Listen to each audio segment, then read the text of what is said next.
can't close the jaw. We already broke the seal. Now the truth's out. And the sound real, like a fuse on the blast. We don't kneel, we don't flinch, we don't move. America has no leash. We the voice in the storm, in the breach. It's a jar up in the podcast, no chill, just kill. We don't repeat. They say stay quiet, we talk loud. Built for the storm, we don't back down. Yo, CNN crying, big tech, Korean politicians still looting and lying. They sell the fear, we cut the wire. Cancel us now, we rise.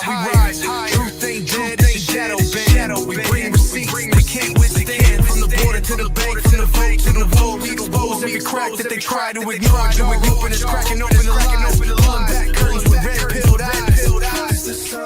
But can't define a woman. Orange man bad, that's the whole damn sermon. Vote blue, stay blue, hate your flag, bring your race. Now misses with the veins, with the trail, with the really broke the seal. Now the truth's out, and it's looking real, like a fuse in the beats on the blast. We don't kneel, we don't flinch, we don't move last. America first, no mask, no leash. We the voice in the static, the storm in the breach. It's a jar up in this podcast, no chill, just kill. We don't do sheep, we don't repeat. They say stay quiet, we talk loud. Built for the storm, we don't back down. It's not just a show. It's a battle for love. Every mic is a mission, and we thrive in the fight.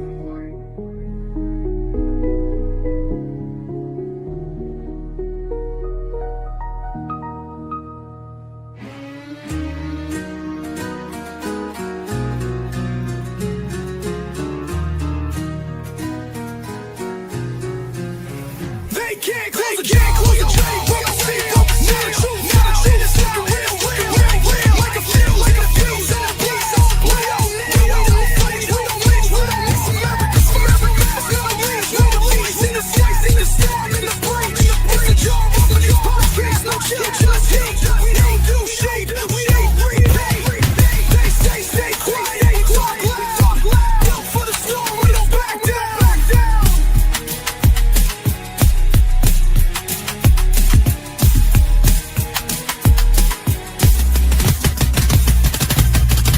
It's not just a show, it's a battlefront live. Every mic is a mission, and we thrive in the fight.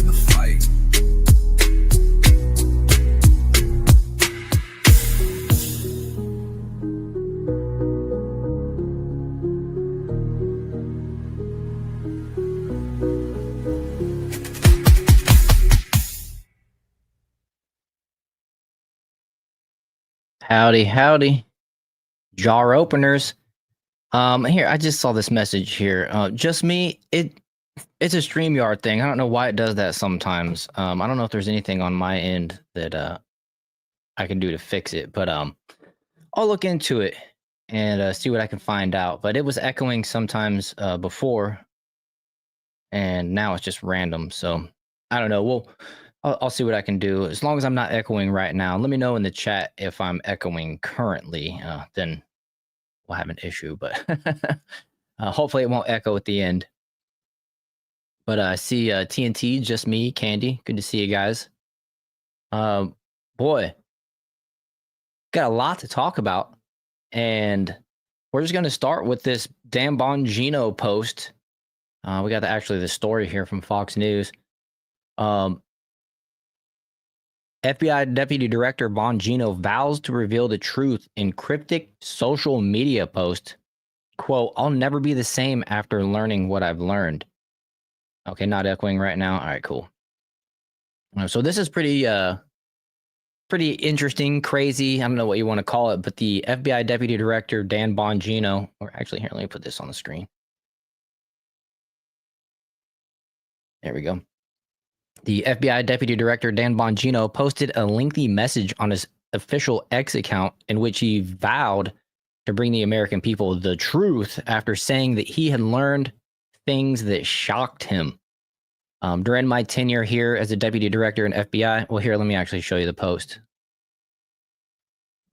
We got it right. Where'd it go? There we go. I had to scroll down. During my tenure here at the FBI, or at the Deputy Director of the FBI, I guess I should say, I have repeatedly relayed to you that things are happening that might not be immediately visible, but they are happening. The director and I are committed to stamping out public corruption and the political weaponization of both law enforcement and intelligence operations. And its priority, it is a priority for us. But what I have learned in the course of our properly predicate, but what I've learned in the course of our properly predicated and necessary investigations into these aforementioned matters has shocked me to my core. We cannot run a republic like this. I'll never be the same after learning what I've learned. We are going to conduct these righteous and proper investigations by the book and in accordance with the law. We are going to get the answers we all deserve. As with any investigation, I cannot predict where it will land, but I can promise you an honest and dignified effort at truth, not my truth or your truth, but the truth. God bless America and all those who defend her. Respectfully, Dan. So this was pretty surprising to see. To me, I mean, I don't know. It's one of those things where it's like, once again, we kind of knew this, right? The free thinkers, we kind of knew that there's craziness going on in the FBI and the CIA, the DOJ. Just look at how, the Democrats used the last 4 years and weaponized the government against their political enemies, which is another projection whenever they try to say or claim that Trump is the one that's going to weaponize and set all the precedent, when it's really the Democrats who started it all, right? We have a response here from James O'Keefe, which I think echoes the sentiment that a lot of people are thinking right now, which is that he posted, we have a right to know what it is that shocks Dan Bongino to his core. Many people probably can't handle that truth, but at this point, more harm would come from not having it. And I totally agree with that. Let's see here. What's going on? Not echoing. Okay. TNT says, I feel he's being hyperbolic again. We'll see. Hey, what's up, Elmo? Evil Elmo. Good to see you. I want to ask everybody if you don't mind, make sure you hit that like button, subscribe, share, follow, all that good stuff. Repost. I'm also, just so you guys know, I'm up on X, Rumble, and YouTube currently. So if one of those platforms is more preferable to you, you can always find me on the other platform. So we have Benny Johnson responded and said, this is the most chilling admission I've ever seen from inside the FBI. Deputy Director Dan Bongino says he'll never be the same and is shocked to his core over the discoveries from the investigations into the deep state. It goes so much deeper than we ever thought. We're going to get the answers we all deserve. Keep up the fight. Kash Patel and Dan Bongino. We got, let's see here. Everybody else just kind of announcing their thoughts and the news. So let's go back to this Fox News article. Let's see here. I'll skip over the quotes because I just read it, but it is unclear what exactly Bongino was referring to in his post. Bongino is far from the first official to drop a cryptic message ahead of big moves. In 2021 and 22, then Attorney Merrick Garland stressed the importance of DOJ independence before extremely controversial plea deal with Hunter Biden was announced. The deal was rejected and caused Biden's DOJ to come under scrutiny, as some speculated that the first son was given special treatment. Additionally, in July 2016, when FBI Director James Comey announced there would be no charges filed against Hillary Clinton over her use of a personal email server, calling her actions extremely careless. However, a few days before the president election, Comey wrote a letter to Congress in which he said the FBI had discovered the existence of emails that appeared to be pertinent to the investigation. He said that the FBI had not yet reviewed the emails and was unsure whether the material may be significant. And then he obviously didn't do his job prosecuting her there, so let her walk. And I believe the statute of limitations has actually run out on going after Hillary for destroying those classified documents that were subpoenaed by by Congress, which, rules for thee and not for me, right? Or any of us. Alex Jones responded and said, I believe what I have observed over the years, you are a good man, but until we start seeing arrest of high-level globalists, this nation is doomed. The Trump administration must destroy the deep state or they will destroy us. Do what must be done and do it fast. He included this little graphic here that's a number of arrests, Russian collusion, January 6th, Mar-a-Lago, Biden auto pen, 2020, Epstein, COVID, Benghazi, Doge findings, Ukraine impeachment hoax, all equaling 0. And so yeah, call this a distraction. I don't know what it'd be a distraction from. Right now, I think everybody's pretty much dialed in to the. I need one of those energy drinks. I see add one for me in an energy drink. I need one myself. I spent the majority of the day out in the sun moving sand around the house. I moved with a shovel and a wheelbarrow pretty much about, I would say, 2 yards of sand if you're familiar with volume measurements, but I still got another 3 to move around, and I'm using it to level out the ground underneath the above ground pool that I'm gonna put up. So I'm a little wore out, a little sunburnt, but I'm here and we're gonna go through this.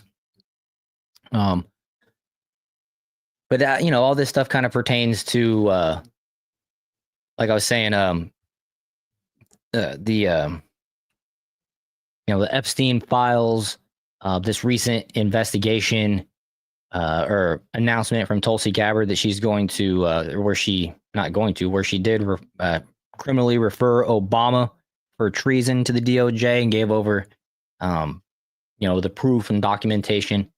A lot of this is just on the DOJ now to follow through, which is, of course, headed up by Pam Bondi.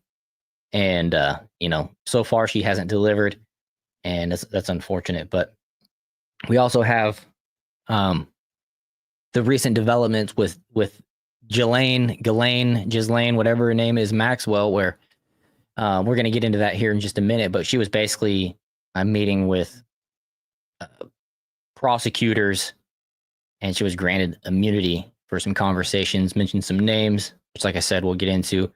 This was CNN back in 2018. Maybe the biggest lie of all, repeatedly and with no facts to back him up, making the outrageous claim that the so-called deep state spied on his campaign. He did it again today. But I hope it's not true, but it looks like it is. It's not true. It's a lie. Did the intelligence community spy on President Trump and his campaign? No, we did not. This is not just an angry president popping off. This is a deliberate and coordinated effort to save his presidency, to cast doubt on the Russia investigation by repeating a lie, repeating it every chance he gets. And that repetition is a key part of the strategy here, because if you hear him say the same thing over and over and over, it gets into your head. You may even start to wonder if there's some truth to it. This concerning new report accusing President Obama's CIA of curating the 2016 Russia collusion hoax by asking foreign intelligence agencies to illegally spy on the Trump campaign. John Brennan had identified 26 Trump associates for the Five Eyes to target. A source confirmed that the IC had identified them as people to bump or make contact with or manipulate. They were targets of our own IC and law enforcement, targets for collection and misinformation. And the lies haven't stopped, right? Of course, Don Lemon did not last much further beyond the Trump's first term, and a lot of that was based on just red man bad, orange man bad, right? They survived off of that for so long, and I don't miss that guy either. And it, look where it got these people in their personal careers. Not very far, right? I mean, I'm sure they got rich in the interim, but I guess that's the price for selling your soul, selling your country. Let's see. Oh yeah, I'm getting all these notifications. Lots of new followers over on X. Appreciate it. Anybody that's followed me in the last couple of days, if you're here for the first time, this is the Jar Openers podcast. I broadcast every Monday, Wednesday, and Saturday at 7 p.m. Eastern. And I'm looking to add more more days of the weekend in that mix here coming up soon. As soon as I finish up my outside work that I've been dealing with over the last couple weeks or whatever. But and once the time frees up a little bit more.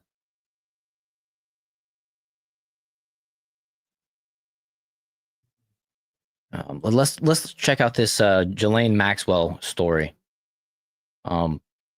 So Ghislaine Maxwell granted limited immunity while giving DOJ 100 different people linked to Jeffrey Epstein report. So this is interesting because currently she's been sentenced to, I think she served 4 of the 20 years that she's been sentenced to for trafficking, whatever the actual charges, federal sex trafficking and conspiracy charges. She was charged in December 21. And, the current status is that all those people that she trafficked were simply for Jeffrey Epstein, which none of us buy. But here, let's check out this story. So notorious criminal Ghislaine Maxwell answers questions from the Justice Department officials about 100 different people linked to Jeffrey Epstein. An attorney for the disgraced socialite claimed Friday, following 2 days of interrogation led by Deputy Attorney General Todd Blanche, during which she was reportedly granted limited immunity. David Oscar Marcus told reporters that his client, currently serving a 20-year sentence after being convicted in Manhattan of federal sex trafficking and conspiracy charges in December of 2021, was asked about every possible thing you could imagine, everything. Quote, "This was the first opportunity she's been given to answer questions about what happened," Marcus added. "The truth will come out about what happened with Mr. Epstein, and she's the person who's answering these questions." This brings me to the question, because the Trump was asked, will he pardon Ghislaine? And the question has been going around, and I'm curious as well what you guys think. Is pardoning Ghislaine worth it if she gives up 5 names, 10 names of individuals that actually perpetrated these crimes against minors, visiting the island and stuff like that? It's a tough thing because, she's equally as guilty, but I think I would trade 1 for 5 or 10. I think that's where I stand. It's hard to say, to be honest with you, because I want them all to be locked up. But, hopefully she's being protected while she's giving up this information as this comes public. We don't want another cameras going out Epstein story, you know what I mean, in prison type scenario.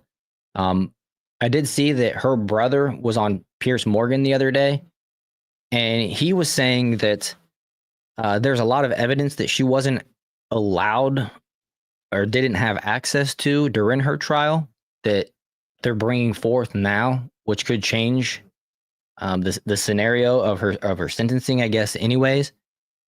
And of course, the left is going to be out here saying, well, Trump's on the list. If he's in the 5 or 10 people, then, obviously let her go and trade him. But, you see these stories about the Trump love letter, which I don't believe he wrote, coming out from the fake news. The Wall Street Journal, I believe, was just recently kicked out of the White House press meetings, and they're being sued by Donald Trump. And there was another one too. I'm drawing a blank right now.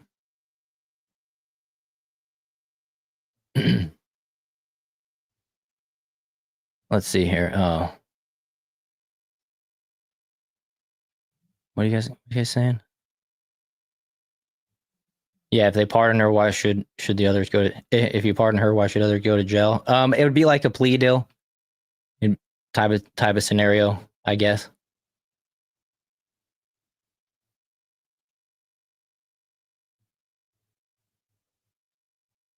It'd be funny to see like her get a plea deal and then they bring more charges on her.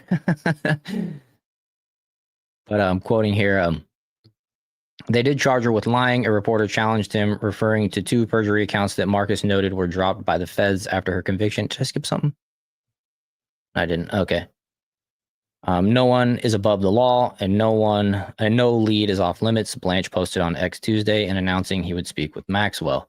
Maxwell, 63, is appealing her conviction and sentencing, and legal observers have speculated her willingness to answer questions is tied to potential clemency granted by President Trump. Now, Trump was asked about this, and he said, "No, I haven't even thought about it, about giving her a pardon." And there's a potential that maybe, like, on his way out, that he might extradite, or not extradite, but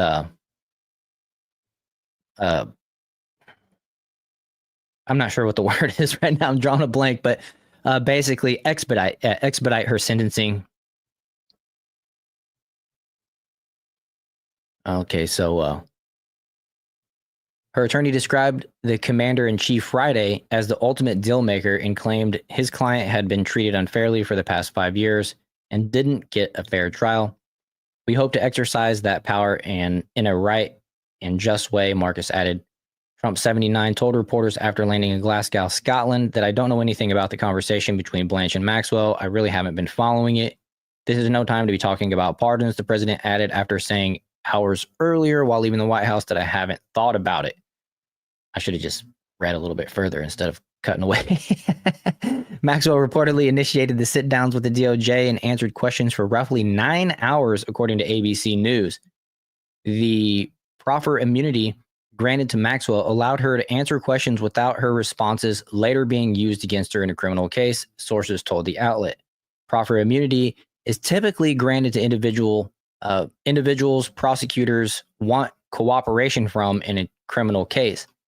So in 2022, the Department of Justice expressed doubts that Maxwell could be truthful, writing in court filings that she's displaying a significant pattern of dishonest conduct and failed to take responsibility for her heinous crimes. Court papers the prior year revealed that prosecutors never seriously entertained the prospect of offering the woman dubbed Einstein's Madam a plea agreement after the financier was found dead in his Manhattan jail cell while awaiting his own federal trial. According to Marcus, Epstein's attorneys have been informed that no potential co-conspirators would be prosecuted as part of his talks with government lawyers following his July 19th arrest on trafficking charges. I don't think President Trump knows that the Justice Department took the position that that promise should not be upheld, he claimed. In February, attorney Pam Johnson, I almost said. In February, attorney Pam Bondi teased a full disclosure of federal investigatory files on Epstein during a Fox News interview, including a purported client list of high-powered associates, but no such reveal came.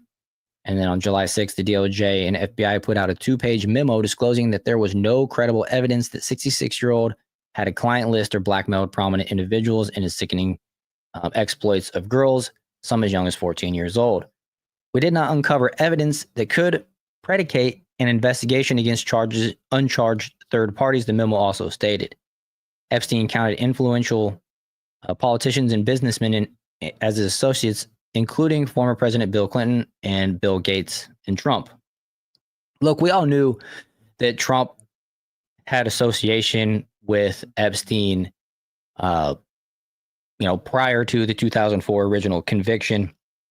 Once Trump found out what Epstein was up to, he barred him from all of his properties. And then ultimately, Trump was the one that arrested Epstein in 2019 that led to Epstein not killing himself. Let's see here. Epstein counted influential. Okay, I read that. 47th president has a falling out with Epstein in 2004 and repeatedly banned him from Mar-a-Lago. Okay, I just said that. And we also know that Trump flew on on Epstein's private jet, with his family, and didn't go to the island.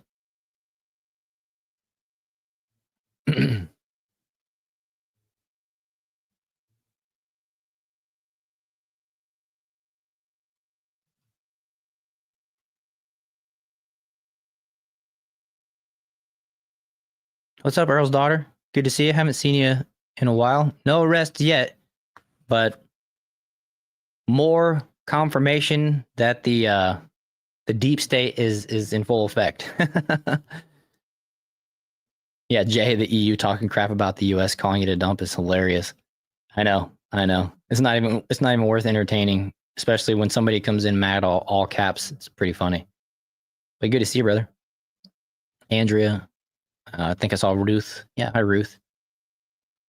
And anybody I missed, I apologize. It's good to see you guys. Good to see you guys. Hope your weekend isn't as hot as mine has been. Boy, it's hot. I think it's just hot across the whole country right now.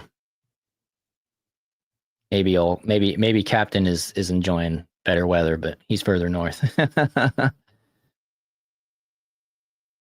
Yeah, if Chris was here, I'd have him go down. Yep. Let's see here. So so here's some of the, I don't know if there's names actually listed here, but the 100 big names, including Andrew, that Ghislaine Maxwell was quizzed about by the DOJ, and bombshell that could drag Elon Musk into the Epstein scandal. Now, this headline popped out to me because if you remember when Elon and Donald Trump had the little spat that led to them parting ways, last month, Elon had that viral post on X that claimed that Trump was on the Epstein, that he was in the files, right? Which, like I just explained, we all knew that. It was an insinuation that, a nefarious insinuation that Trump has, was guilty or had done more than what we believe, right? EU, more like you. But now that I see Elon's name popping up, it's like, maybe, because of course, anybody that's rich or famous would be a potential target of Epstein's blackmail scandal, right? And you just can't help but wonder if that was some type of deflection from Elon in an anger post or whatever. But also, what was I gonna say? Holy crap! I lost my train of thought. What was I gonna say?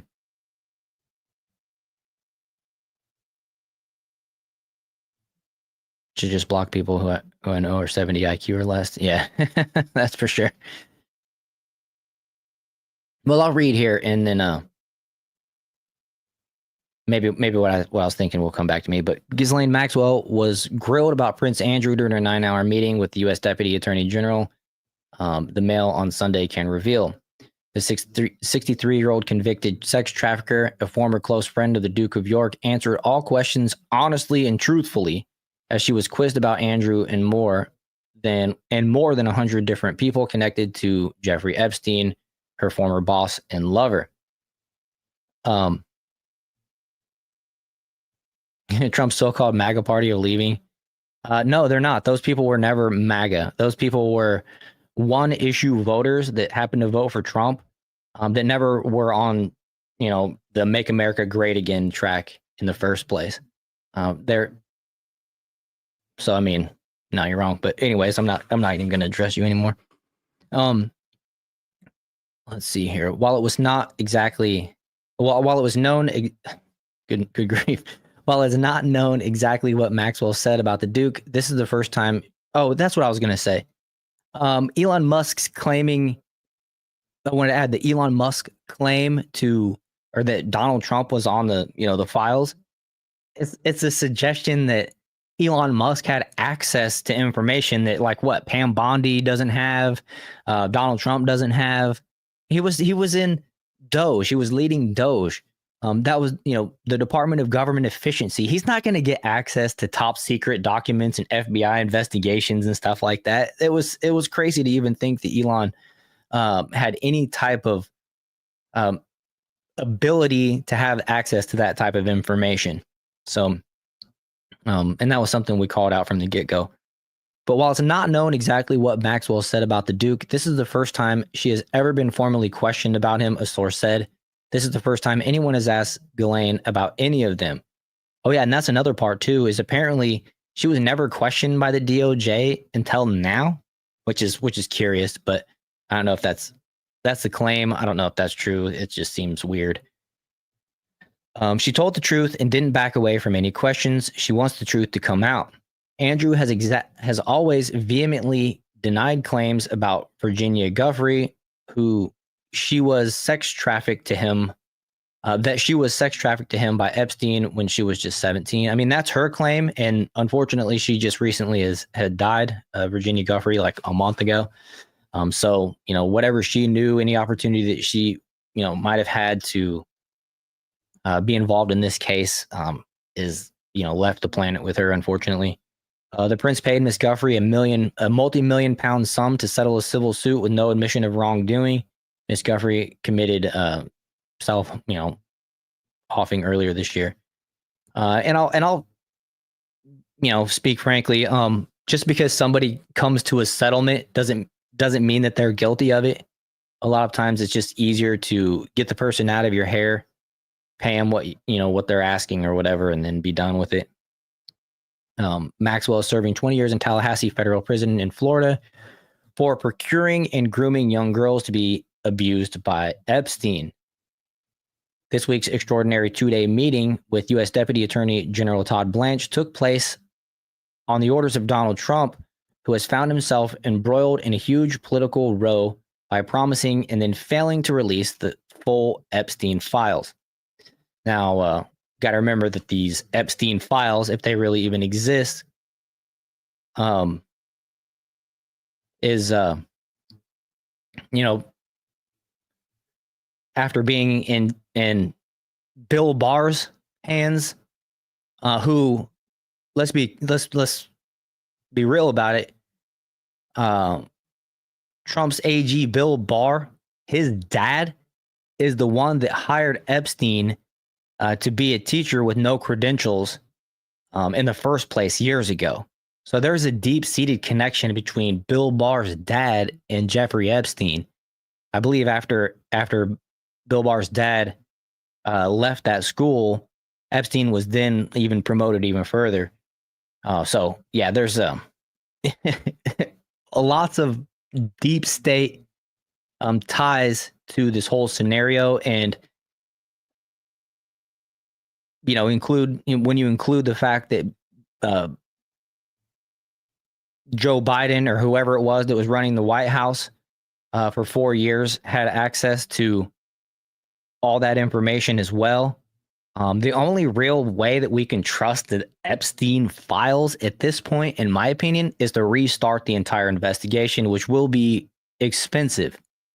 But you just don't know what they've taken out of it and what they put into it, right? And so, especially knowing the way that they treat Donald Trump, the way that they treat Republicans, the way that they treat their enemies, just can't trust anything that came out of that's been in their hands, essentially. So continuing now, the Mail on Sunday can reveal how Maxwell is hoping for a full presidential pardon. We talked about how Trump was in Scotland, told reporters he is allowed to pardon her, but that it is something that I haven't thought about. Elon Musk, Mr. Trump's, I hate when they call him Mr. Trump. It's President Trump. Every time somebody's a president, you refer to that person as a president for the rest of their life. This is disrespectful of the Daily Mail for doing this, but Elon Musk, President Trump's former first buddy, who ignited the crisis by claiming that Epstein files are being withheld because the president is in them, is sensationally named in the documents along with his brother Kimball. Maxwell was granted limited immunity for her cooperation, which included revealing what she knows about a host of other men, including former President Bill Clinton, Microsoft founder Bill Gates, and powerful Wall Street titans. Plans are underway to move Maxwell from Tallahassee Federal Prison because of growing fears over her safety. Everyone in the case is getting death threats, a source said. Like I said, we need to make sure that if she's going to cooperate with law enforcement, that we protect her. So hopefully, she doesn't Epstein anytime soon. At least until this wraps up, when we get some closure and some arrests, right?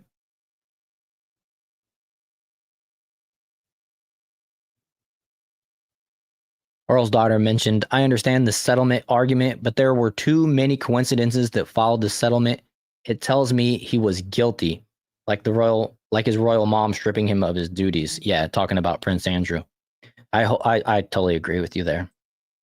I just wanted to include that caveat because, even Trump has settlements. We see these, type of hush payment scenarios all the time. Not all the time. You see them in leadership all the time, I guess you'd say. I mean, we're never even supposed to know about the Stormy Daniels case, but she just thought she could get rich off of it, and she broke the terms of service from her settlement, which is why she actually owed Trump hundreds of thousands of dollars last I checked. But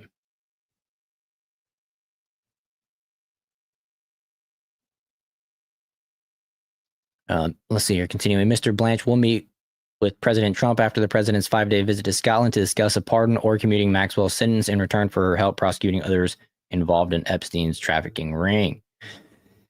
Yeah, not until a lot of arrests come out. Pardoning her, letting her walk, she's going to disappear off the face of the planet one way or the other. And so let's just not go there with that yet, right? And frankly, I don't want to see her cut loose anytime, to be honest with you. On Saturday Night Live, a source familiar with the week's meeting, Ghislaine has never told her story to anyone in government before. At times, it was very emotional, but she answered every question like her what? Oh, question asked of her, excuse me. I was like her what? What's up, Chris? Oh, hey, Ricky. Good to see you, bud.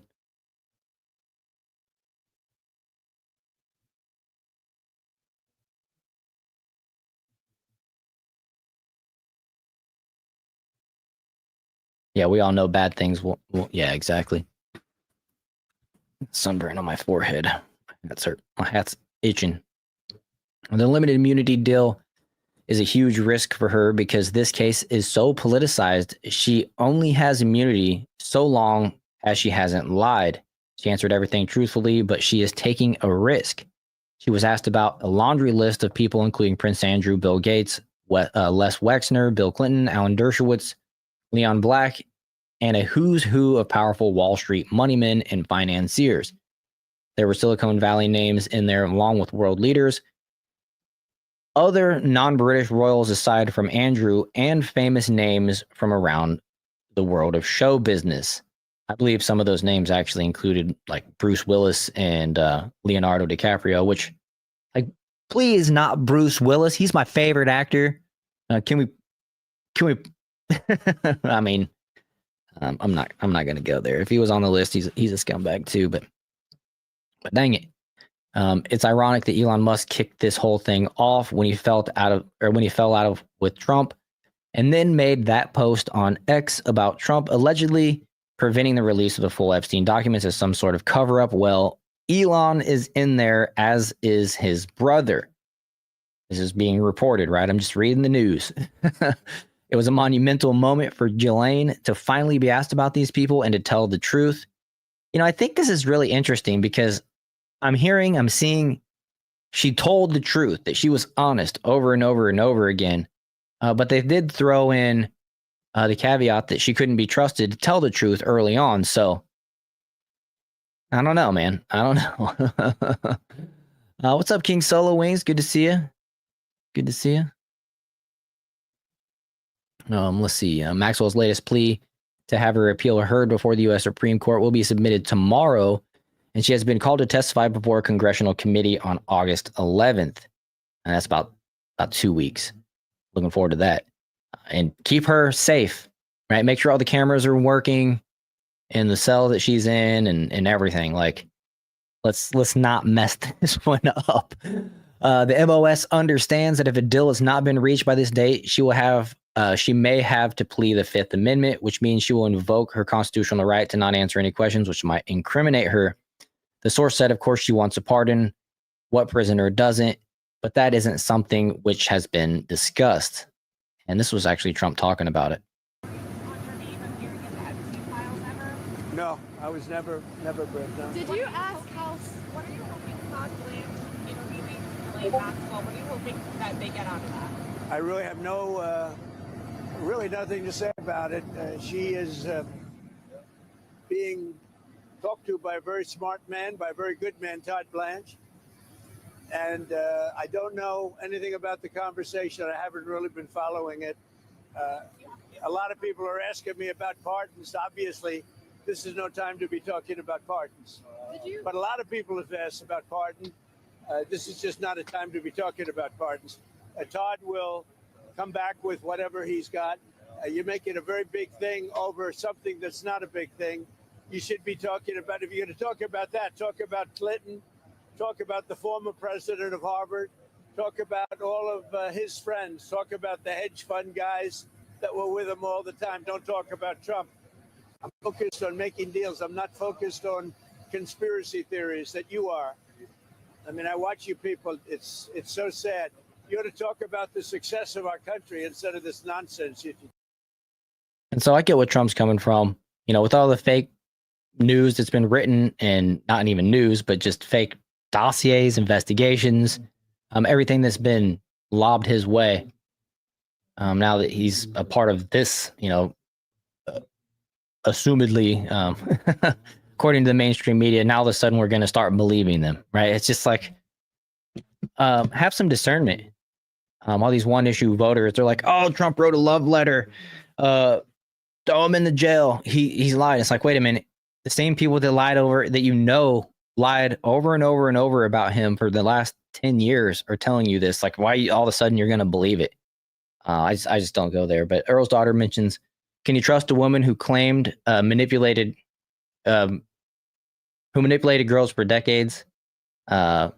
Maybe only her life is on the line. Yeah, I don't think you can trust her really, but we'll see. Chris sent me a message here. Did you want me to read that on the show, Chris?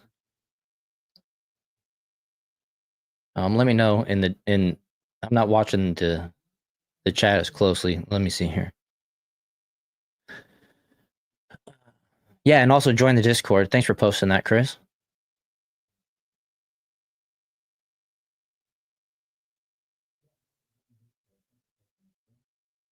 Yeah, Evil Elmo, you're right. She needs to produce concrete evidence, and we need to have arrests and convictions. Otherwise, she doesn't get anything, right? Ghislaine doesn't get anything. Just lying to get her sentence commuted, because look, she's like 61, 62. She's got a 20-year sentence. You know, she's looking at spending the last good years of her life and potentially dying in prison before that sentence is served. So, you know, she should be on the up and up, and able to provide evidence and information that leads to convictions if she wants to actually, you know, get her sentence extradited or not extradited. I said that earlier. Whatever it is, maybe, you know, or a pardon, right? Okay, so Chris sent me this. I'm going to derail for just a second, but he announced this in the Discord as well. But we had an incident in another community that has ripped my heart out. I'm quoting Chris here. A member's brother self-deleted, leaving behind a wife and 4 kids. Please remember that even in your darkest hours, you're never alone. You are loved. Please don't rob yourself, your family, and your friends of a future over a 5-minute problem. Just means a temporary problem. Yeah. Reach out to me anytime. If I don't answer, call back until I do. Sometimes it takes a bit for me to realize the phone is ringing. You can always get to me. He included his phone number and email. I'm not going to read that on the show just because you never know exactly who's reading. But if you're interested in that information, certainly click that link and join the Discord, and you can reach out to Chris. He also included he has a website for his foundation, Bridging Pathways for a Better Life. That is also in the description. Leave a comment with your contact information. He said, I love you all. Please stay safe, pray for one another, and be strong for one another. So yeah, sorry to hear that, Chris.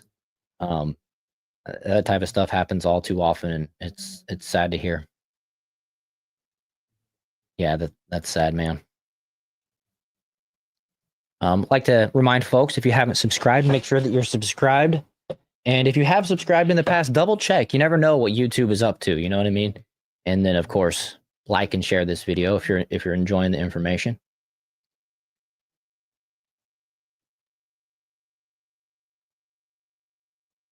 Let's see here. Oh, the golf reminds me. Did anybody watch Happy Gilmore 2 yet? I watched it last night. I want to talk a little bit about it. I'm going to try not to give any spoilers, but we're going to talk about that here in a little bit. I'll give you guys fair warning if you don't want to, if you want to turn the volume down before we do. But the president could commute her sentence in return for her cooperation. Commute, not excommute or whatever I was saying. Could commute her sentence. I got to remember that word. Look, I'm a dumb jock, okay? I'm just a guy. No one knows what will happen now. Todd Blanche will sit down with President Trump when he returns from Scotland, and that is when the discussions about any potential deal will take place. Prison officials in Tallahassee, Florida prison, where Maxwell has been held since her 2021 conviction, are said to be terrified about her being attacked or killed. The events of the past few days have made her the most high-profile prisoner in America. The source added she is likely to be moved very soon for her own safety. Yeah. She needs to be moved and kept in solitary confinement. Give her good meals, give her TV, whatever it is. Let's keep her happy and comfortable, and safe, right? And make sure all the cameras are on. Make sure all the guards are trustworthy. There's, if what she's going through, what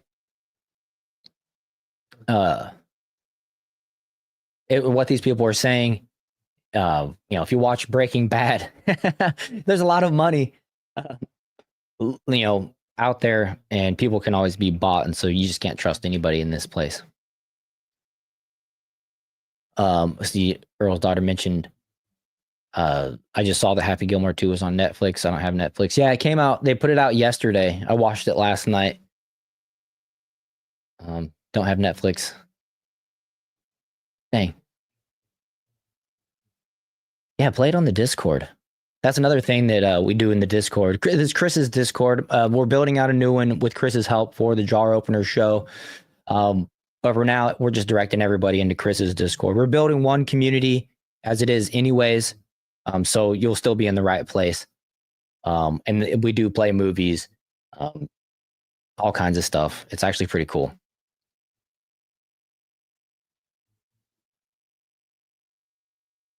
Yeah, Jay, if you want to let me know what time you're going to play it, I'll make sure I let everybody know too, where to be there so they don't miss the beginning or anything like that. TNT says, was number one where Bob Barker beat the crap out of... Yeah, that is it. The price is wrong, bitch. And then Bob Barker kicks the crap out of him. Okay, Jay's getting the PC ready. Awesome.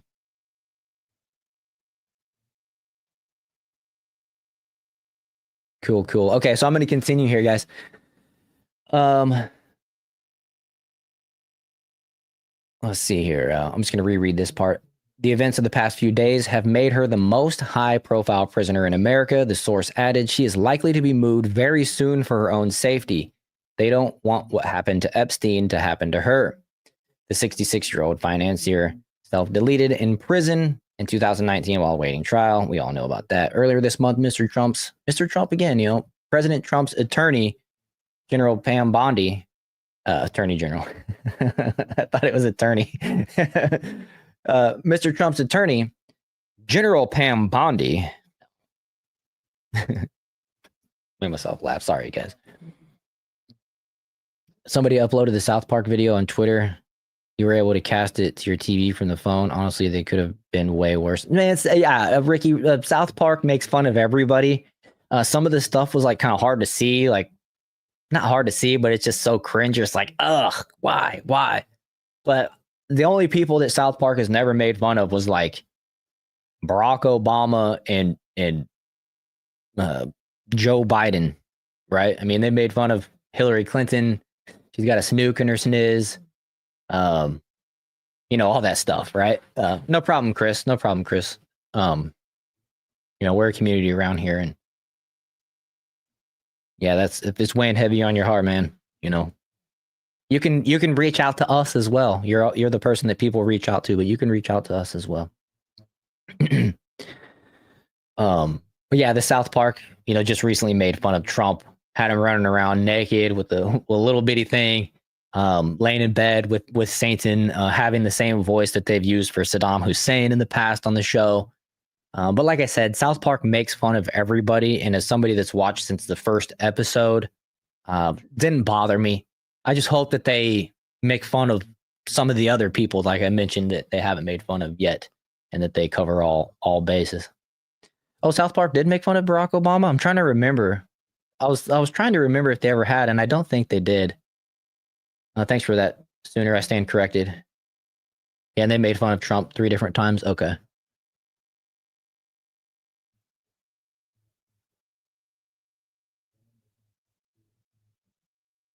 Earl's daughter, I've never Netflix and chilled. I'm more of a Lifetime and kick my feet up.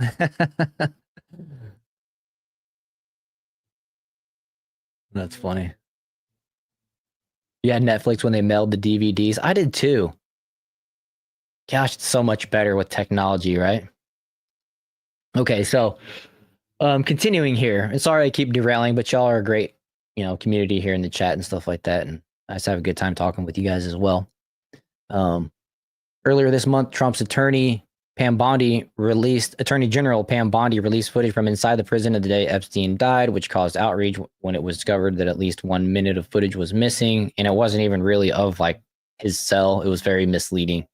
People had to decipher where and what door was his. And it didn't really prove anything. The 2-day grilling last week took place in a 10-foot by 20-foot concrete room on the 4th floor of the Tallahassee Federal Courthouse. The MOS can reveal the full list of attendees for the first time. Maxwell sat on one side of a long polished wooden conference table with her lawyers, David Oscar Marcus, Lee Safian, and Melissa Madrigal. Opposite of her sat the team of the government, including Mr. Blanche, Associate Deputy Attorney General Diego Pestana, and FBI Special Agent Spencer Horn. An armed U.S. Marshal stood guard at the door because Mr. Blanche, the lawyers, and Maxwell have all received death threats. The number of death threats has increased exponentially since this case has been back in the headlines in the past couple of weeks. The source said everyone is getting them. And maybe these death threats are just cheap Democrat, what's it called? NPCs. But some of these might be, credible, legit threats from people with money too, either by proxy or directly.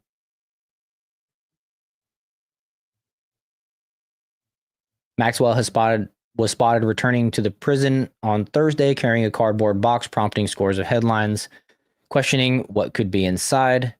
The source said it should come as no surprise that the box was filled with legal documents. There is at least 5 million documents related to the case. Maxwell is exploring all her legal options and is feeling a sense of relief that her story is finally being heard. She has been silent for so long, they added. She has always vowed to tell the truth, and she did so this week. There it is again. She's telling the truth.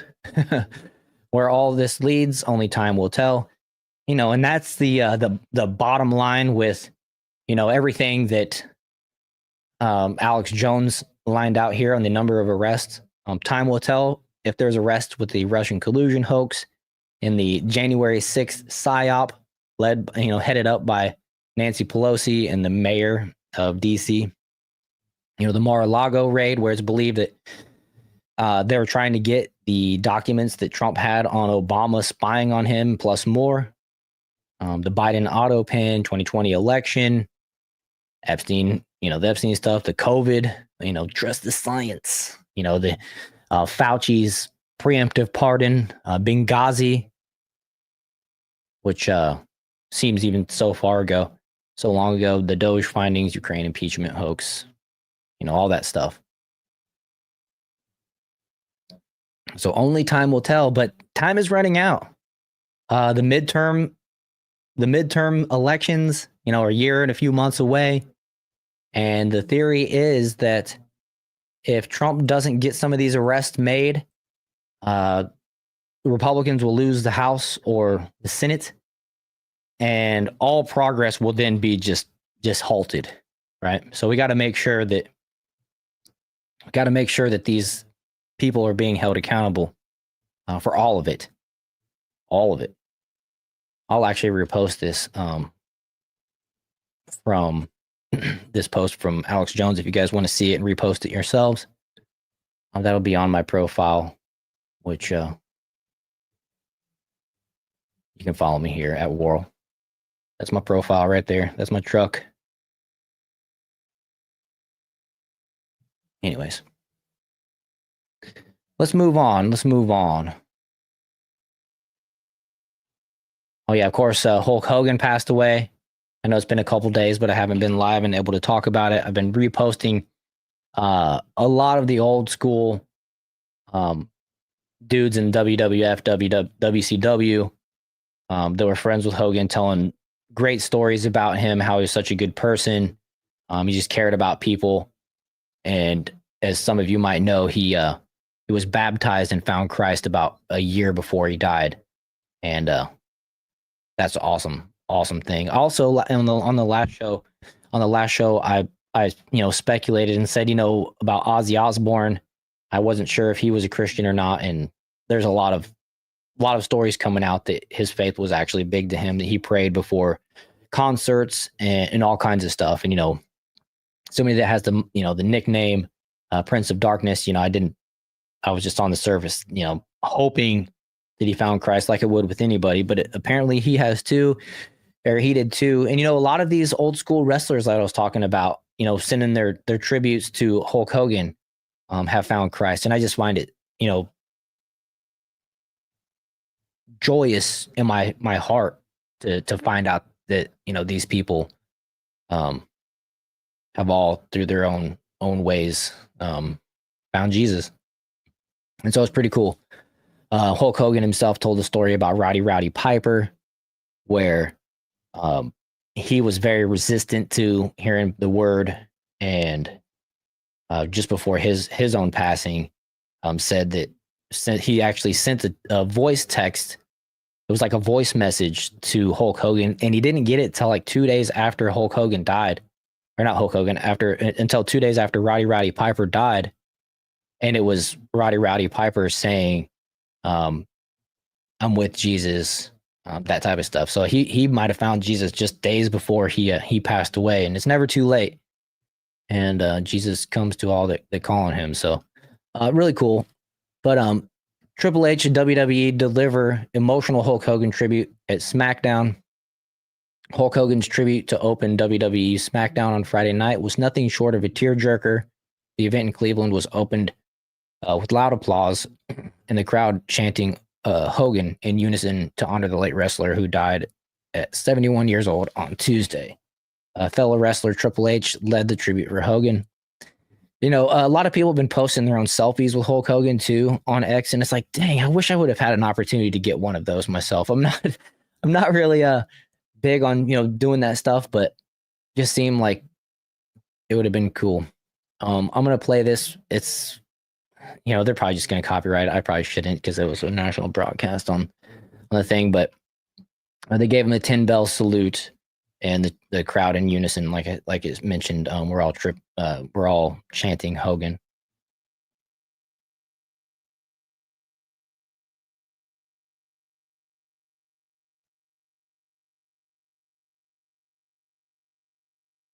Let's see.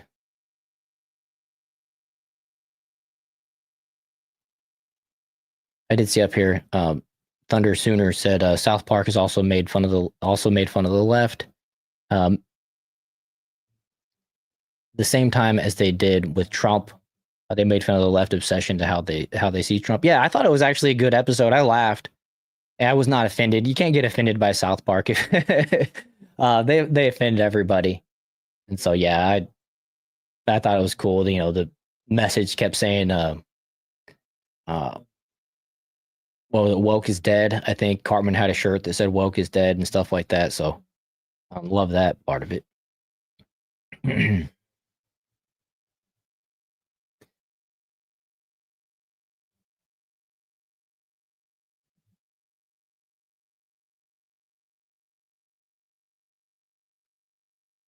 Let's see. So to start the speech, he said the WWE community lost one of the biggest and most globally recognized icons in the world. A man I grew up watching, was fortunate to share the ring with, and like so many of us, were honored to call a friend. Triple H, who now serves as the WWE's chief content officer, said. Triple H also said how Hogan, whose real name is Terry Gene Bolla, can't believe I don't know how to pronounce his last name, inspired millions of people over the course of his career. He captivated millions of people and inspired them around the globe. Dozens of the most prominent WWE members stood behind Triple H on stage with an in memoriam banner of Hulk Hogan in the background. This is that picture right there. We would not be standing here right now, all of us together, if it was not for him. Triple H continued. The immortal Hulk Hogan, he concluded. You know, and all this stuff makes me want to start watching wrestling again. I will admit that I've watched the last two WrestleManias. They're entertaining, but I don't know the players, the characters, the storylines. Like some people I recognize, you know, of course, John Cena and some of these other dudes. But this makes me kind of want to get back into it. I was a big fan in like the 90s. I remember the WCW. They had the NWO, and they had the black, and then they had the red, which was the Wolf Pack. That stuff was awesome. I remember when Goldberg first made his entrance, he won like 50 matches in a row, and he'd do the spear, and then the I can't remember what it was called to pick him up, the pencil or something. I can't remember what it was called. It was great. Chris says on Peacock you can go back and watch all the older stuff. I do have Peacock. Just me. Is that Hacksaw Jim Duggan? Oh, he was posting stuff. He's actually there. An electric car where Carmen and Butter are sitting and tried. Yeah, I saw that. They tried to run a hose from the exhaust into the cars because they didn't like to. They didn't want to be there for Woke. The Woke after the Woke was dead. Yeah, that was really funny. Thunder Sooner. They'd come to find out that Butter's parents had an electric car. There's no exhaust. That was really funny. I gotta admit though, the jackhammer. Yes, thank you. The spear. He'd spear him, and then that would like knock him out, and then he'd pick him up and do the jackhammer. Yeah, that's what it was. Thank you. It's been a while.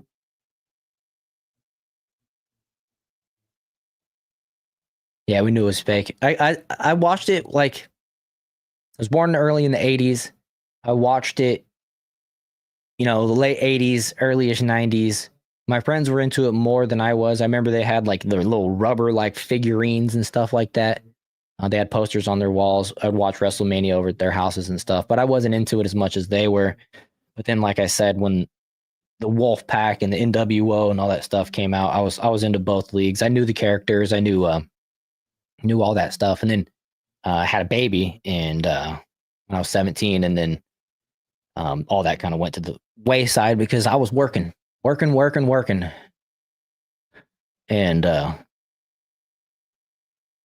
yeah, I just never really got back into it until recently. But now that, like I said, this makes me want to start figuring it all out. I knew it was fake, and it's just like I've always explained it as it's a soap opera for guys. It's a different style of drama, you know, and yeah, it's entertainment, brother. Yeah, and so I've never hated on it or anything like that. I did the real wrestling growing up, and I never you know, thought that, oh, that's fake, blah blah blah, you know, all that stuff. What really sucked me in at the time though was my girlfriend. But what brought me back to everything before I started watching was there was a WrestleMania match between Bret the Hitman Hart and Stone Cold Steve Austin, and they literally like beat the shit out of each other for 45 minutes. I mean, Stone Cold had a gash in his forehead. He had blood going down his whole face and chest. They literally just kicked the crap out of each other, and I enjoyed it.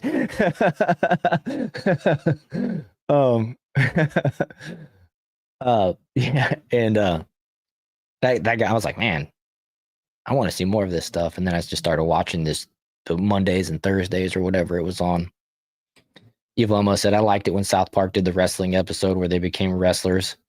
Yeah, they had the coach. That's not real wrestling. That was really funny. They all had their character WW. They joined the wrestling team and then they thought that was gay or whatever. They wanted to do what they saw on TV. Yep. Jay says, I remember when he raised Andre the Giant over his head. Or he asked the question, do you remember that? I remember the story. I don't remember actually watching it, but I do remember it being big at the time. Chris says Hulk Hogan slamming Andre the Giant is the most iconic match in wrestling history. Yeah, I would say that's probably up there.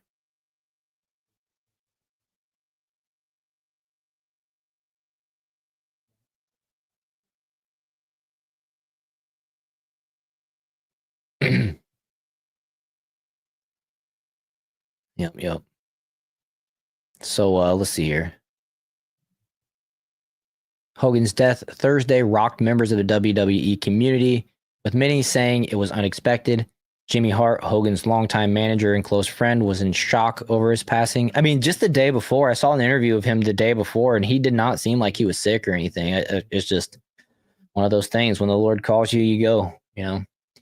Quote, I called on Wednesday night, and then Thursday morning is when everything took place, Hart told the people Friday. So just overnight, it all happened, but it was so positive the day before. Hart also said that Hogan was doing well the last time he saw him. Yeah, in the interview that I saw of Hulk Hogan the day before, he was talking about a new wrestling league that he's starting up. And he said he was talking about giving opportunity to all these dudes that work their butts off and actually gives them a new avenue to make their career. On top of that, I heard that his Hulk Hogan beer, which I didn't even know he had, has just been flying off the shelves ever since he passed away. Thunder Sooner mentions that Phil Collins is not doing so good. Yeah, I saw that.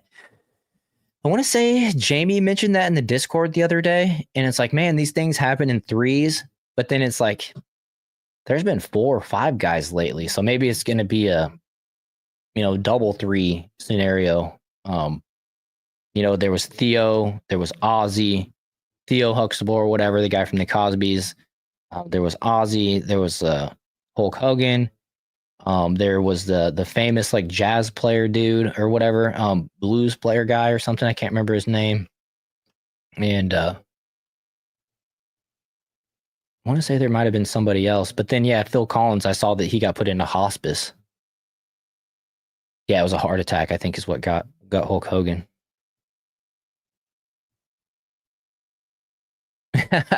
The South Park episode where the boys bought martial arts weapons. Yeah, they bought it from the carnival.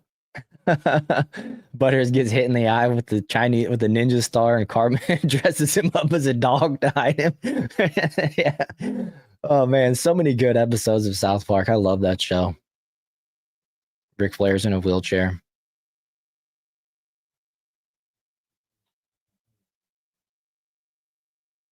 Yeah, that was a good episode.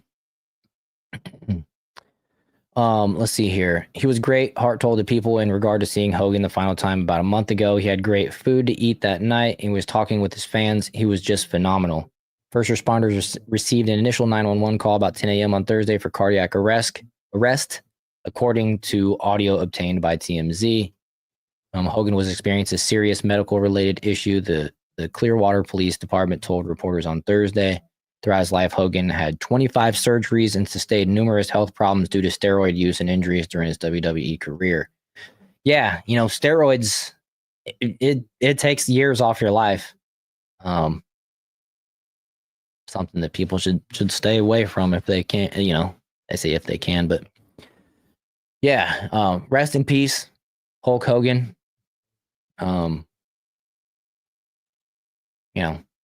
He's with Jesus now, so we can rejoice in that.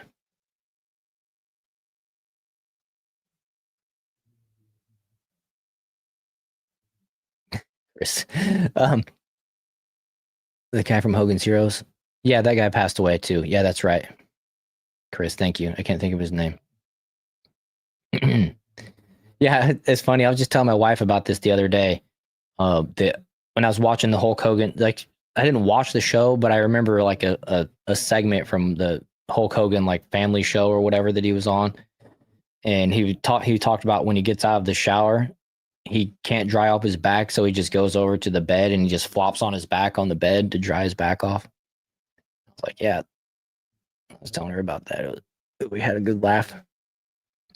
But then it was just a couple of days later that he passed away.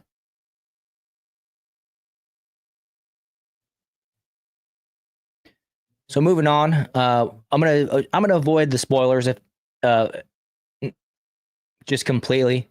But I do want to talk about Happy Gilmore for a minute and just tell you guys my thoughts on it.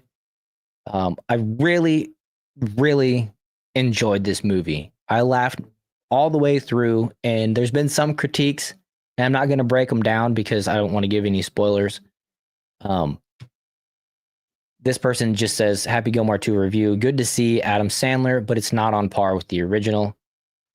You know, of course it's not going to be the same. We don't want a repeat of the same.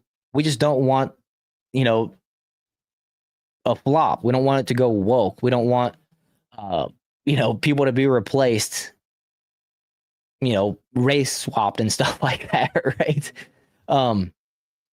But Happy Gilmore was a big part of my childhood. I probably watched it 100 times when I was a kid. I had it on VCR. I'd come home, I'd watch it after school. And I can quote almost the entire movie. And so it was cool seeing some of those things being relived in this movie. And I generally just pretty much enjoyed everything. I think that it was well thought out. I don't think they threw it together like just with a quickness, like a money grab. And I know Jay's going to play it tonight, so I'm looking forward to watching it again with you guys in the Discord. Happy isn't black. I'm not watching it. Right. It was cool. I don't want to ruin it for you guys. So I'll just yeah,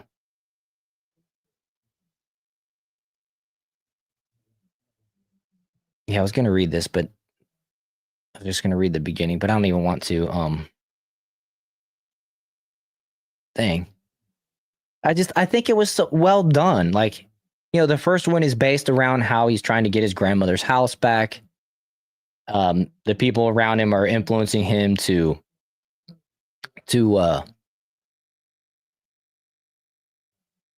stay in golf, not prioritize just getting the house back and Blackie Gilmore. Not just to get the house back and quit because he's a hockey player and not a golfer. And then it's just cool. You get, it's not just doesn't pick up right after the old one. There's a time gap between. They give you a good backstory that leads you to this scenario. And generally, I just laughed. I mean, pretty much the whole time. None of it was like cringe or they tried too hard. Maybe that's just me. I'm loving the movie so much, the original movie so much that I just didn't want to see anything. But the villain is a good villain. There's a lot of famous people in it. A lot of famous people. And I think that's cool. That's a tribute to Adam Sandler. And he stays true to his thing. He brings back his guys in all of his movies. Certain characters or certain actors are there. And even if it's just a role for 2 seconds, you see them. Steve Buscemi makes a stop in. What's his name? I can see his face. Rob Schneider. And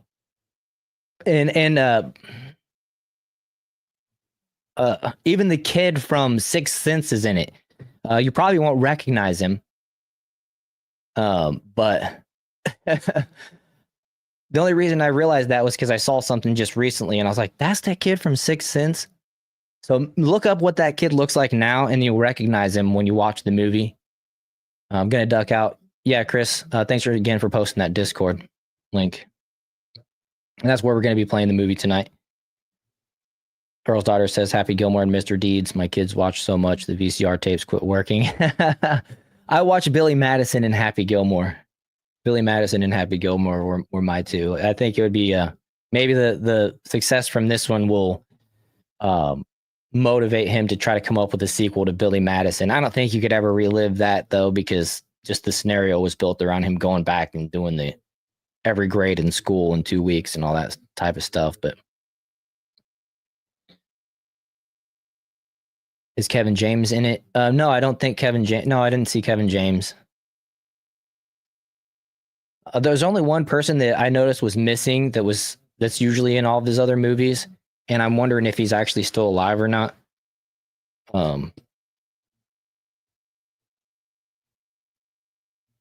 It was the guy that was played like his homeless caddy in the first one, and he was also in like what else? What else is that guy in? I want to say he was in like Grandma's Boy or something. It's one of the main characters. I can't remember.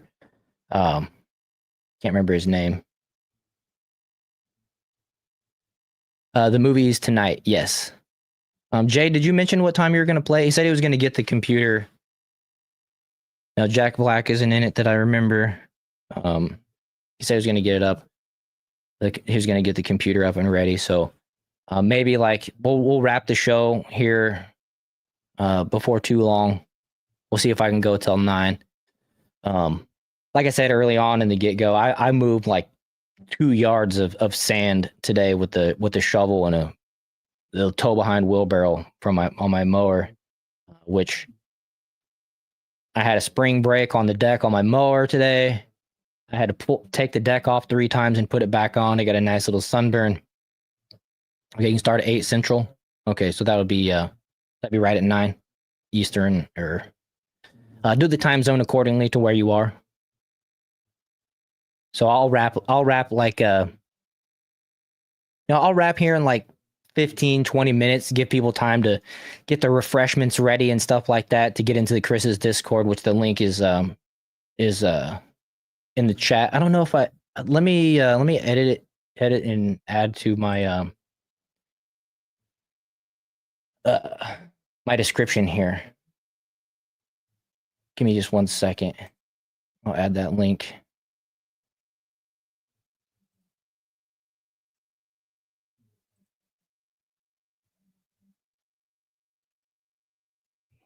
I'm putting it in the description right now.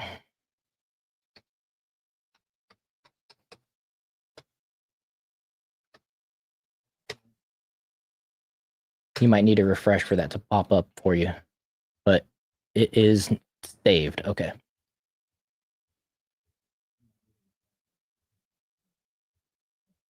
Haley Joel Osment. Let's see. I'm not sure who that is. I got to look it up now.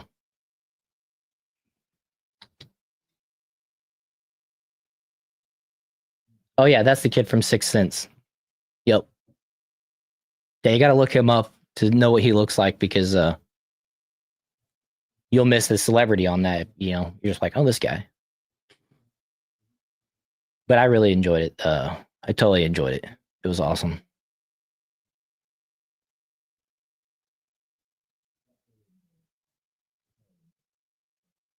You were staying the fence today and fell off a bank into a stream? Dang. Was it 100 degrees there like it was here? I don't know what it actually was here today. Let me look. It was in the 90s. But yeah, I got me a little sunburn, which is hard for me to do because I spend a lot of time outside. But I can feel it. Feel it on my face and on my neck and back and stuff. You were drenched. Yeah, I bet that cooled you off, though. Unless the stream was nasty, then you don't want it to be.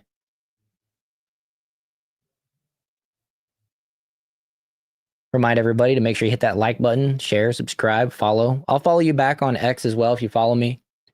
As long as you don't have just nothing or foreign language in your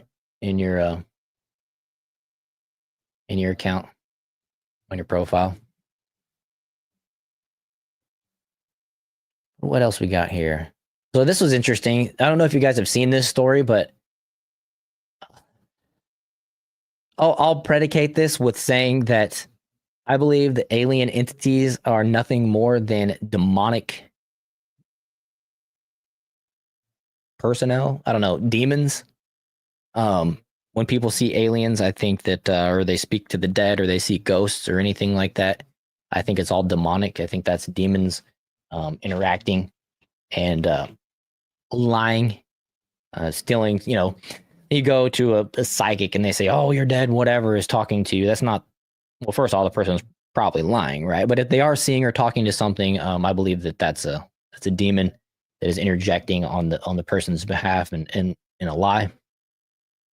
But with that, we have this story here from the New York Post. Possibly hostile alien threat detected in unknown interstellar object. A shocking new study claims. I'll play this clip here from Jesse Waters. Spaceships from other planets coming to visit their alien friends here on Earth. So who are these aliens living among us? They're called crypto-terrestrials. They're highly advanced, incredibly deceptive, and they're capable of hiding in plain sight. There are several theories on the origins of these crypto-terrestrials. Some speculate an advanced ancient civilization was destroyed, with only a few surviving in secrecy, possibly in the base on a moon. And we don't know for certain where these crypto-terrestrials are from, or even if they exist, but one thing's for certain. Many believers think that the government knows more than they're letting on. A Pentagon official came forward this week revealing their 7-minute encounter with a glowing turquoise UFO, which gave off enough energy to power a city. That official isn't alone. More UFO whistleblowers are breaking their silence and exposing what they've seen. Watch. Oh my gosh. They're all going against the wind. The wind's 120 knots from the west. Look at that thing, dude. It's rotating. Oh my gosh, dude. Wow. Look at it fly. Biological anthropology professor who conducted this study, Michael Masters, joins us now. Okay, professor. Have you seen one of these, what are they called, crypto-terrestrials living among us? I've not seen one personally. That's Santa. No. And actually, the study is a very conservative approach to this question.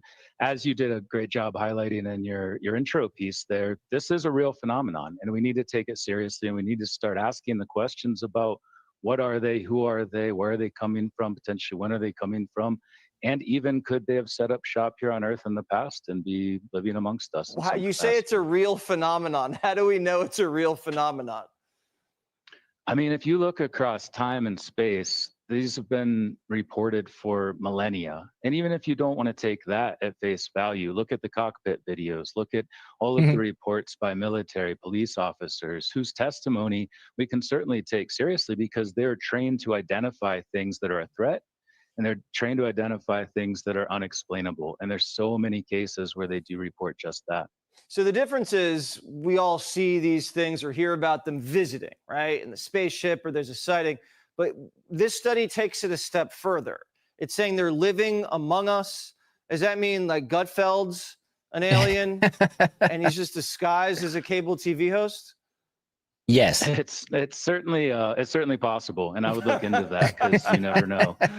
But we should take the question of UFOs seriously. What we're trying to do is offer a grounded scientific approach to some possibilities about what they might be. So yeah, there have been other proposals as well. Me personally, I've written 3 books about whether they could be future human time travelers coming back to visit their own past, and in the same way I would as a biological anthropologist if I had access to that technology.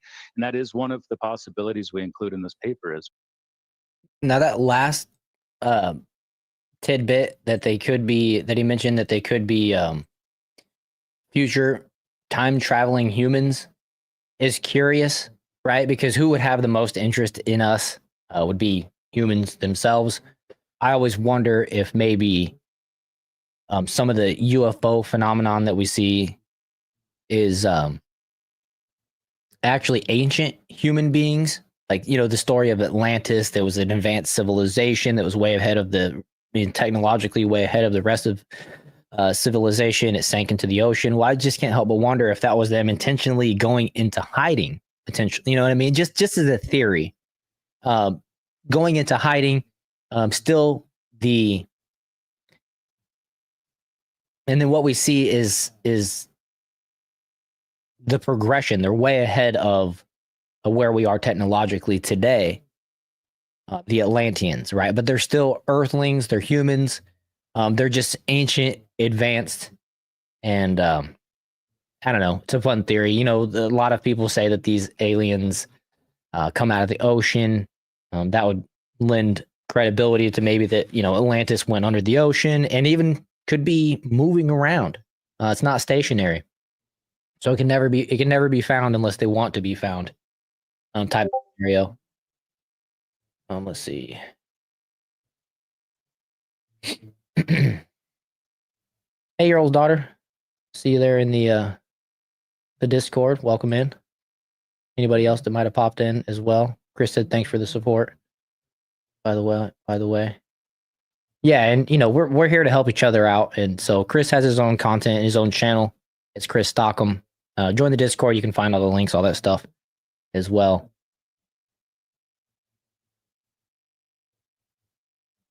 What almost say everybody's laughing. I wonder if the landlord in Florida would Florida man steal it and put a lift kit on it. Yeah. Bigfoots are aliens on vacation. Jay says the only aliens I care about are the ones coming across our borders. Amen to that, sir. Amen to that. Victim all. No returns accepted. Elmo says I can prove there are no aliens. The U.S. government doesn't send them financial aid that we know about. Right? Doesn't the Pentagon always fail their annual audits? Are Atlanteans Caucasian? Just curious. I think they would have to be. I don't know. Just a theory. You know, it's a fun theory, right? Let's see here. But this mysterious intergalactic object could possibly be a hostile alien spacecraft that's slated to attack our planet in November, according to a controversial new study by a small group of scientists. The consequences should the hypothesis turn out to be correct, could potentially be dire for humanity. The researchers wrote in an inflammatory paper, which was published July 16th to the preprint server ARXIV Southwest News Service. To preprint server ARXRV Southwest News Service reported. Excuse me. So this is dubbed the 31 Atlas. The interstellar entity was discovered on July 1st, rocketing toward the sun at more than 130,000 miles per hour. Now, this reminds me of that one that just came through our solar system a few years back. And what was curious about that one was that it actually decelerated as it approached the sun. It kind of whizzed past the Earth at a safe distance. It whizzed past the sun, but then it decelerated, which is contrary to, you know, the sun's gravitational pull. It should accelerate. And so that was curious. And then I believe it took a bit of a turn, shifted course, and then re-accelerated, almost like they slowed down to maybe gain fuel from the sun, absorb energy, do some research. I don't know. All theoretical. There was also a part of that story that some people believe that thing actually landed in Antarctica. There was a skid mark of its like hitting the snow in Antarctica and then coming to a resting place. People were taking Google images of it, and it actually looked like the same exact shape of that particular interstellar object, which it was a weird shape. It wasn't like a UFO shape or anything. It was just like a big, long kind of rock or whatever. It was just curious. You know what I mean? What's up, Captain Willie Grimm? Late again. That's all right, brother. Good to see you. What's up, Obi? Good to see you too. Maybe these objects have a big brother like a brown dwarf. Yeah. Yeah, because typically, you know, if it's like a comet or something like that, it's actually a part of our solar system's orbit. And they just have such a separate orbit from like the Earth or any of the other planets. They'll come around, every 5 years or 5,000 years or 200 years or whatever, right? Depending. So let's see here. Continuing here, less than 24 hours later, it was confirmed to be an interstellar object with initial observations suggesting that it could be a comet that measures up to 15 miles in diameter, larger than Manhattan. However, in the newspaper, the trio of researchers suggested that it might be a piece of extraterrestrial spy technology in disguise. I mean, why not, right? One of the researchers, Avi Loeb, a prominent Harvard astrophysicist known for linking extraterrestrial objects to alien life, previously made waves after floating the theory that 2017 interstellar object Oumuamua, I don't know, Oumuamua, don't make me say that again, could be an artificial recon probe sent by the alien civilization based on its odd shape and acceleration. Now, that would be crazy. Like, say that was the one that came by and got, research, recon, was a recon mission. And then this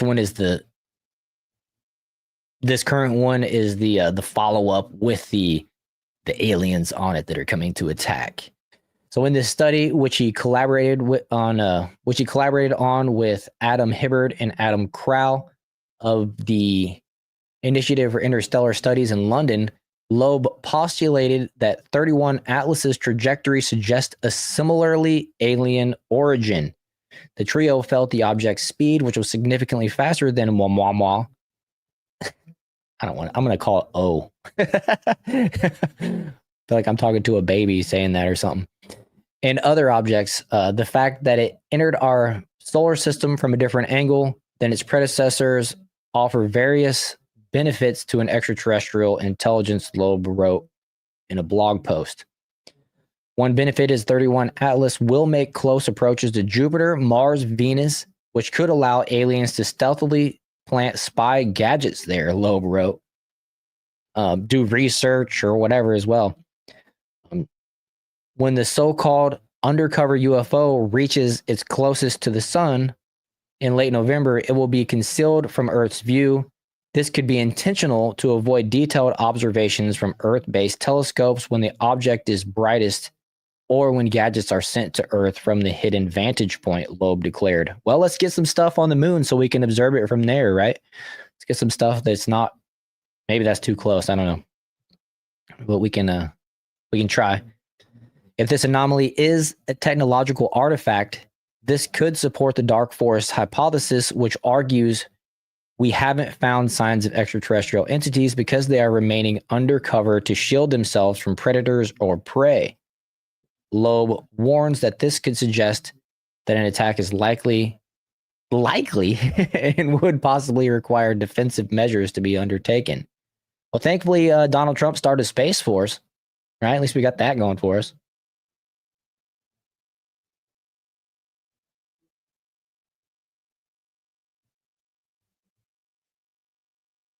Let's see here. However, other scientists have thrown cold water on the so-called alien origins of the object, which they believe is a comet. Quote, all evidence points to this being an ordinary comet that was ejected from another solar system, just as countless billions of comets have been ejected from our own solar system, added Samantha Lawler, an astronomer at the University of Regina in Canada, who studies solar system dynamics, Live Science reported. In fact, even Loeb admitted in his blog that his alien spy probe theory is a bit far-fetched. Quote, by far the most likely outcome will be that 31 Atlas is a completely natural interstellar object, probably a comet. The researchers also warned the public to take the paper, which has not yet been peer-reviewed, with a grain of salt. This paper is contingent on a remarkable but, as we shall show, testable hypothesis to which the authors do not necessarily ascribe, yet is certainly worthy of an analysis and a report they wrote. The hypothesis is an interesting exercise in its own right and is fun to pursue, irrespective of its likely validity. Now, that makes me think that, even if this is nothing, what if this scenario presents itself in the future, and it is some aliens coming to attack Earth, maybe we should do everything we can do to try to observe this object more closely and even potentially intercept it. Not like we could take it over or move it, but maybe hit it with some type of, space drone. Something like that, right? We got Elon Musk on this. He was able to get those astronauts returned to Earth that were stuck on the what's it called? The space station within like 10 months. So I mean, granted, November is only a few months out from here, but might be worth trying to, get a better look at it from a different angle, like maybe out in space, like I said, maybe from the moon. I don't know what we have out there. Something just as a precautionary, practice, just for practice, But however, critics have called their project a mockery of the work of other scientists who have provided plenty of evidence that 31 Alice is not evidence of a pending close encounter. Quote, astronomers all around the world have been thrilled at the arrival of 31 Alice, collaborating to use advanced telescopes to learn about the visitor. Chris Lintott, an astronomer at the University of Oxford who helped simulate 31 Atlas's galactic origins, told Live Science, any suggestion that it's artificial is nonsense on stilts and is an insult to the exciting work going on to understand this object. Well, that's kind of pompous, right? That's a bold move, Cotton. I mean, what if he's wrong? And it's what if he's wrong and this other dude is right? I don't know. Curious. I like talking about aliens and stuff like that. But like I said in the beginning, I think all the alien stuff is just demonic entities lying, perpetrating your loved dead relatives as ghosts and anything like that.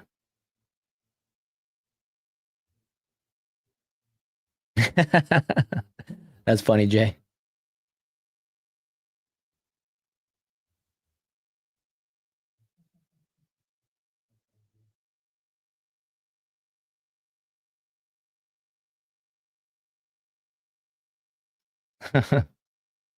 How's that new dog doing, TNT? Evil Elmo says, this week on episode Earth, watch people unable to figure out basic biology, right? That reminds me of the South Park episode. There was aliens watching planet Earth. I think it was called Earth, and then they were canceling the show, so they were going to blow up the planet.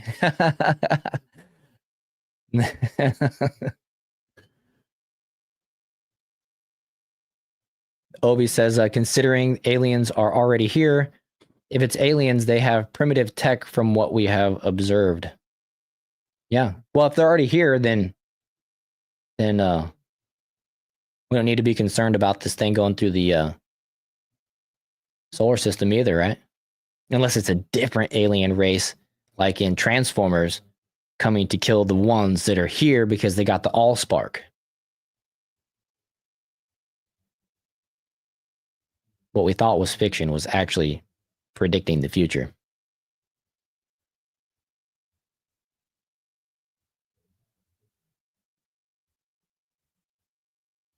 She doubled in weight in 2 weeks. That's good.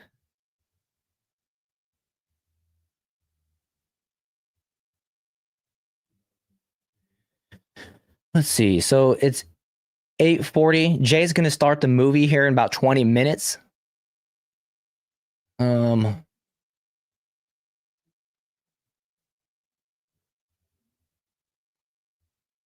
I did see that the guys on South Park issued an apology, but it was just like you'd see the like that's what you saw in the episode and stuff like that.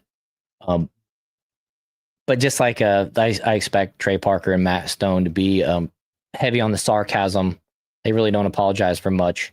It's a funny joke that they got the $1.5 billion deal as Colbert was canceled, and then immediately they turned anti-Trump, right? But I don't believe that at all. They just make fun of everybody, and you know, that's South Park. And if it offends you, that sucks. But everybody's been offended from time to time from South Park. So if they're doing the right thing, they're on the right track. If they're offending somebody, and it's just your turn, it's our turn this time to, you know, be offended.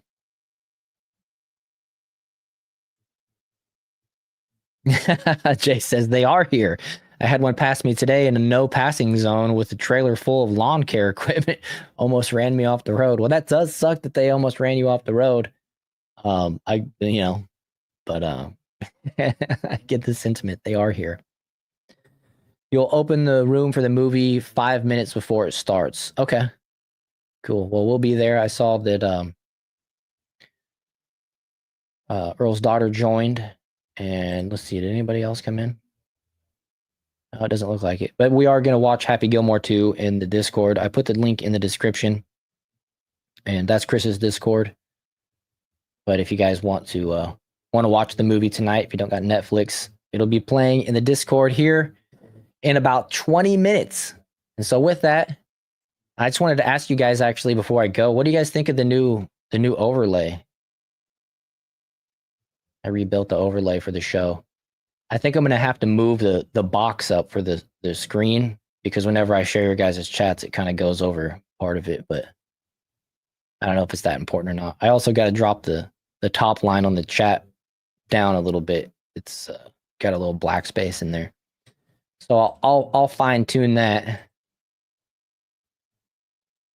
Otherwise, I'm kind of curious what you guys' thoughts are on it.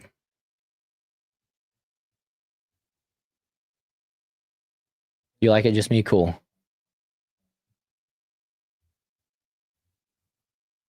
Andrea has to run to the store, but we'll come in when you get back. Okay. Cool. Well, with that, guys, I'm just going to go ahead and get out of here. Let Andrea go run her errands. I appreciate everybody for being here. If you're new to the show, please make sure that you hit that like button, share, subscribe, all that good stuff. I see a lot of people are watching on X. Thank you guys for being here. If it's your first time, make sure you're following. I'll follow you back. And I do broadcast every Monday, Wednesday, and Saturday at 7 p.m. Eastern. We usually run till about 9. But tonight I'm going to cut it off a little early because we're going to watch Happy Gilmore 2 in the Discord here at 9. So I'm going to give everybody some time to go and pop some popcorn, get your favorite beverage, and don't miss it. See you guys. Oh, yeah, but actually real quick, can't forget this. I'm going to do the Bible verse of the day here from the YouVersion Bible app. YouVersion Bible app. It's Colossians 3:17. It's Colossians 3:19. I can read. It's Colossians 3:13. Excuse me. This is the NIV version. Bear with each other and forgive one another. If any of you has a grievance against someone, forgive as the Lord forgave you. That's a tough one to do sometimes, but it's something that we all must do. And so that's an important one. And anyways, with that, everybody, I hope you have a good night. Sorry to cut it off on you a little bit early, but we'll see you guys in the Discord.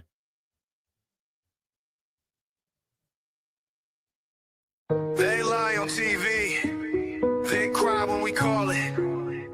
We ain't taking orders, we make the audit. This ain't safe space rap, this is open season.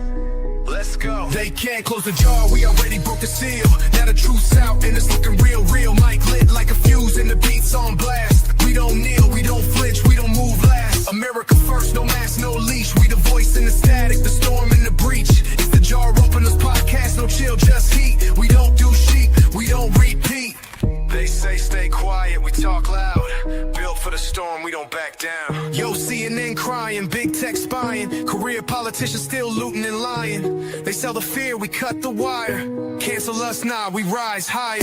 Truth ain't dead, it's your shadow banned. We bring receipts, they can't withstand. From the border to the bank, from the vote to the war, we expose every crack that they try to ignore. Jar Openers cracking open the lies, pulling back curtains with red-pilled eyes. Trust the science, but can't define a woman. Orange man bad, that's the whole damn sermon. Vote blue, stay poor, hate your flag, blame claim your race, nah, miss us with the vein. Close the jar, we already broke the seal. Now the truth's out and it's looking real. Mic lit like a fuse and the beats on blast. We don't kneel, we don't flinch, we don't move last. America first, no mask, no leash. We the voice in the static, the storm in the breach. It's the Jar Openers podcast, no chill, just heat. We don't do sheep, we don't repeat. They say stay quiet, we talk loud. Built for the storm, we don't back down. It's not just a show, it's a battlefront live. Every mic is a mission and we thrive in the fight.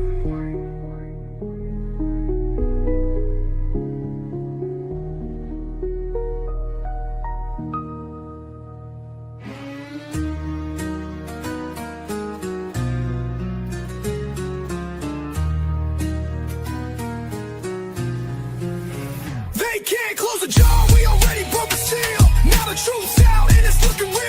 Mic lit like a fuse and the beats on blast. We don't kneel, we don't flinch, we don't move last. America first, no mask, no leash. We the voice in the static, the storm in the breach. It's the Jar Openers podcast, no chill, just heat. We don't do sheep, we don't repeat. They say stay quiet, we talk loud. Built for the storm, we don't back down.